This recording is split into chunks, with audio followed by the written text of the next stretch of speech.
So this is Donna Kane. She's one of my clients, and she's an owner of Australian Shepherds.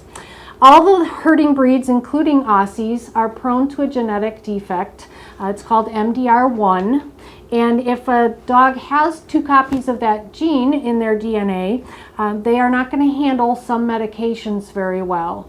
The most common one that we worry about is ivermectin, which is one of our once-a-month heartworm preventatives. There's also some chemotherapy and anesthetic drugs, and Imodium AD, which we use a lot in dogs for diarrhea. A lot of these herding dogs will have just 1 copy of the gene that they inherited from one parent. Those dogs will have a little bit of sensitivity. We can't use high doses of ivermectin like we would use for treating Demodex mites. We have to use a lower dose of Imodium. If they have 2 copies of that gene, then we don't want to use ivermectin or loperamide at all. So we're going to adjust our drug and management protocols for these dogs depending on whether they are a carrier for that MDR1 gene. So Donna has had her dogs tested for MDR1, and I thought she could tell us why she thought that was important. Well, number 1, education. I wanted to be well informed and prepared for the future, and the more knowledge you have, the better.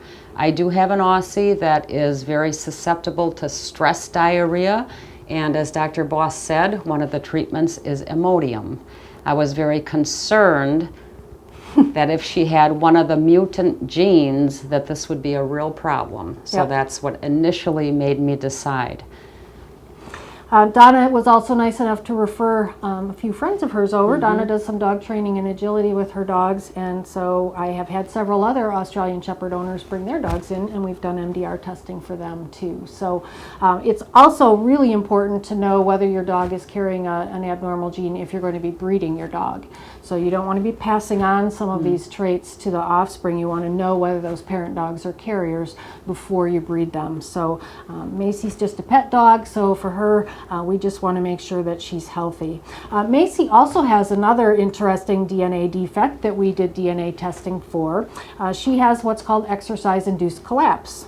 So Macy can't do very much running around and exercising, especially in hot weather, or she will pretty much sort of fall on the ground weak and wobbly, and her temperature gets way too high. So DNA testing is great because we can identify problems, and as Donna said, we can do what we need to do to prevent problems occurring because they have genetic defects.